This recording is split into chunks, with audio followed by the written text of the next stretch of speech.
देखिए, वो नेताओं की भाषणबाजी चलती रहती है। उसमें आज ये कह देना, वो जब हम गठबंधन में जाएंगे तो आप सब समझदार हैं कि जो वहाँ 50,000 से जीत के आए हैं चुनाव वही लड़ेंगे।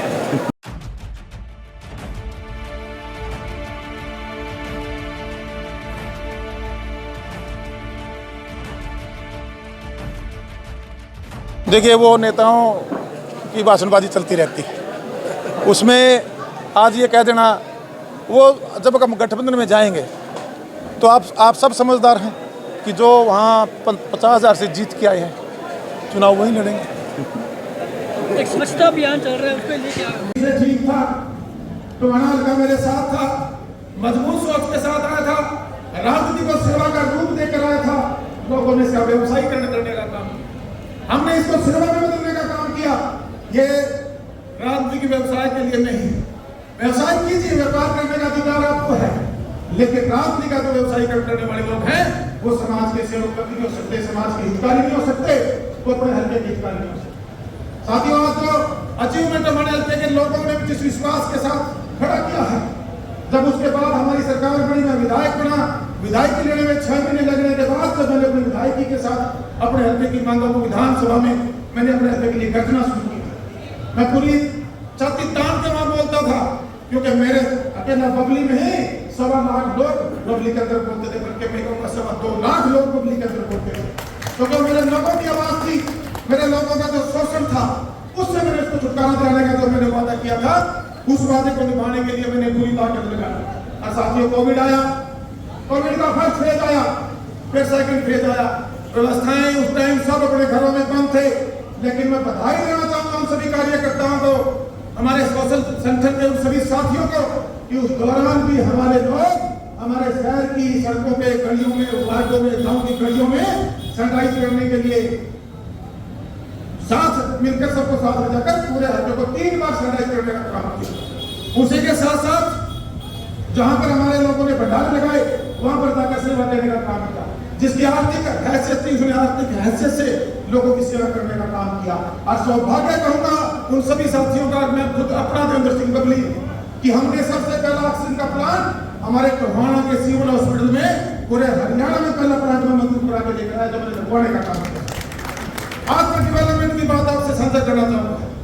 अभी हमारे जोनी मेहता जी कह रहे थे कि जमीन रसूलपुर गांव से जमीन हम ले चुके हैं मेडिकल कॉलेज की, उसकी लगभग एजेंसियां क्लियर हो चुकी है।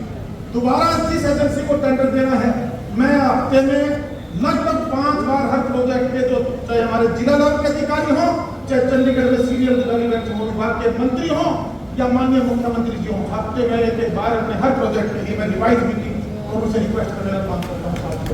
बहुत जल्दी हम मेडिकल कॉलेज की नींव पत्थर रख के और उसको बिल्डिंग को, भव्य बिल्डिंग को बनाने का काम करेंगे।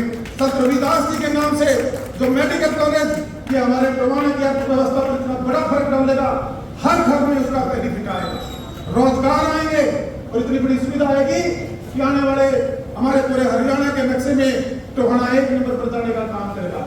साथियों, इसके अलावा आपने बाईपास देखा, जब हमारे से पहली सरकार भारतीय जनता पार्टी की सरकार थी, जब इसकी शुरुआत अपने समाज की वजह से इस बाईपास को पूरा नहीं बनने दिया, जमीन को उधर करवाना, उधर करवाना, उसमें दूसरी तरह के जो अपने पर्सनल इंटरेस्ट उनको पूरा करना।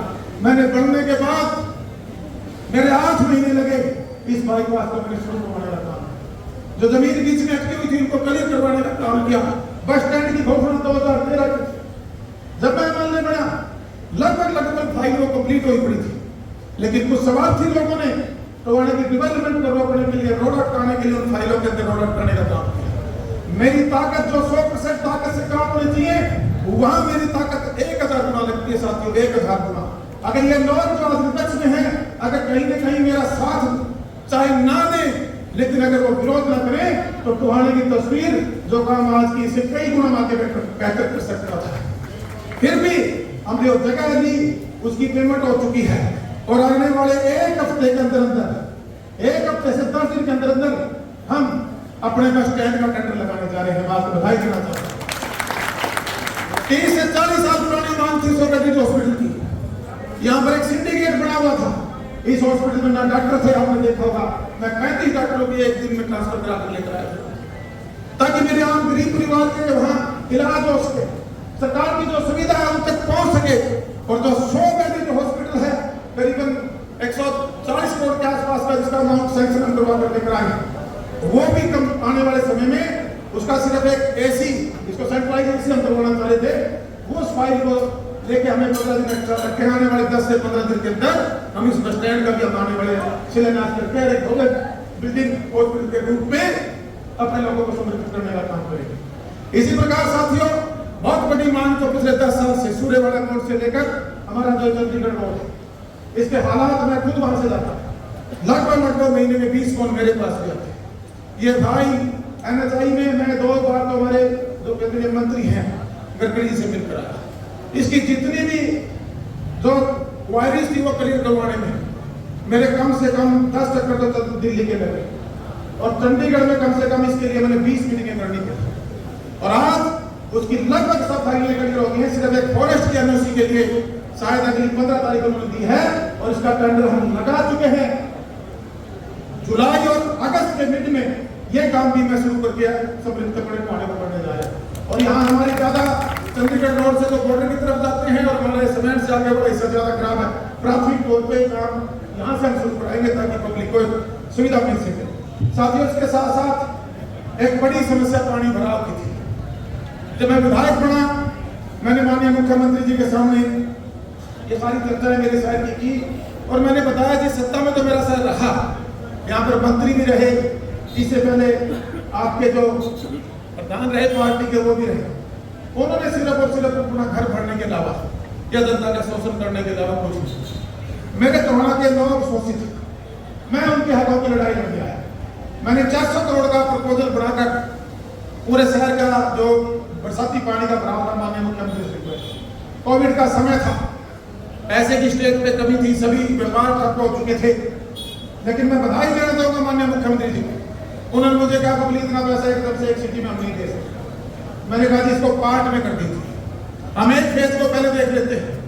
जो हमारे पुरानी सब्जी मंडी का एरिया है वहां पर 40 करोड़ का प्रोजेक्ट पूरा हो चुका है। 27 कनेक्शन हमारे जो आउटलाइन के साथ जोड़ने की बात की, जितने पंप हाउस लग रहे हैं जो यहाँ पानी भराव के लिए हमारा सिविल हॉस्पिटल के अंदर एक जो सेटअप लगाया जा रहा है, वो सारे के सारे काम इस बारी से पहले अपने कंप्लीट हो जाएंगे। मैं ये दावे के साथ कह सकता हूँ, 100% तो नहीं कहूंगा कि पानी का जो भराव उसका सुधार हो जाएगा, लेकिन जो पानी हमारा 36 और 48 घंटे खड़े रहता था, 1.5 से 2 घंटे 3 घंटे में कितनी बारिश होती हो, उस पानी को हम शहर से बाहर फेंकने का काम करेंगे। ऐसी व्यवस्था अपने शिविरों में सफाई करा के, और जो ये हमारा जो पैसा है था करीब 40 करोड़ ये काम अपना कंप्लीट हो चुका है। और दूसरे फेज के लिए प्रपोजल अमृत 2 में मैंने बढ़वा के भेजने का काम किया। जब वो सैंक्शन हो जाएगा और वो काम पूरा होने के बाद हमारा ध्येय है, मेरा विश्वास है और मेरी एक चाहत है मेरे इलाके के लोगों को जो यहाँ पानी भराव की पुरानी समस्या थी, आने वाले समय में निजात दिलाने का काम करें। साथियों, आज हमारे पूरे हल्के की तस्वीर बदल गई है। अभी जो स्टेज का संचालन कर रहे थे, ये बता रहे थे, कुछ लोग कहते हैं काम नहीं हुए। हमारे यहाँ पर ठोकी नहीं है, हमारे यहाँ काम पाइप नहीं है, हमारे यहाँ मैन पावर के लोगों मतलब जो हमारे दिहाड़ी करने वाले परिवार के लोग हैं वो दिहाड़ी पे मेरे खुद के गांव में काम चल रहे, 3 गांव 500 पहले काम शुरू नहीं करवा पा रहे थे। मैंने सरपंच को बुला के पूछा, सरपंच साहब काम पूरे दिन लेवल की समस्या है। कहने का भाव हर गांव के अंदर जेसीबी खड़ी, करीबन हमारे 60 जोड़ों के काम चल रहे हैं और आने वाले 3 महीनों की बारिश के बाद 180 जोड़ों में से 125 जोड़ों के काम शुरू करवाने का काम होगा। 500 के आसपास 11 कंपनी सेंटर चल रहे हैं।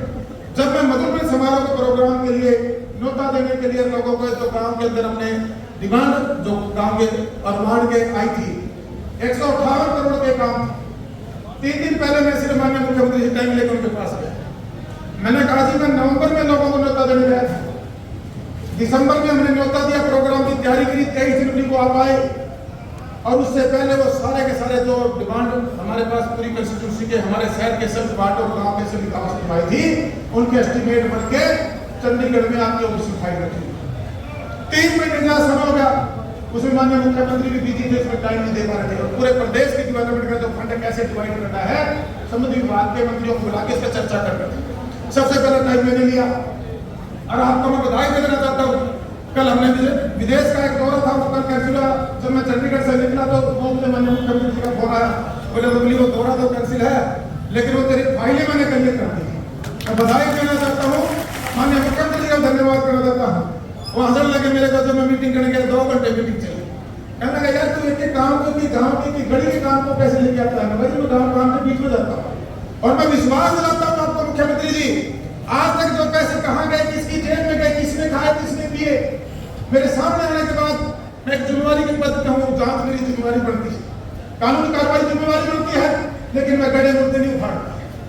मैं नहीं देखता ये किस पार्टी से आया है, कैसे आया है। अभी रामकुमार जी बता रहे थे, मेरा धर्म है कि मैं टोहाना हल्के को, पूरे हल्के को, हर एक परिवार को, चाहे वो वोट के समय मेरे साथ था या नहीं था, एक नजर से देखा। और पूरे हल्के के हर वार्ड को, मेरे टोहाना हल्के के शहर के हर वार्ड को, जाखड़ मंडी को, जाखड़ शहर को, और मेरे एक एक गाँव के एक एक गली के अंदर, एक एक हमारी जो शिक्षा के क्षेत्र में हो, चिकित्सा के क्षेत्र में हो, खेलों के क्षेत्र में हो, हमारी और मूलभूत सुविधाएं हो, उन सबको मैं पूरे तरीके से बांट के अपने हर वार्ड तक, अपने पूरे तक पहुंचाने का काम करूँ।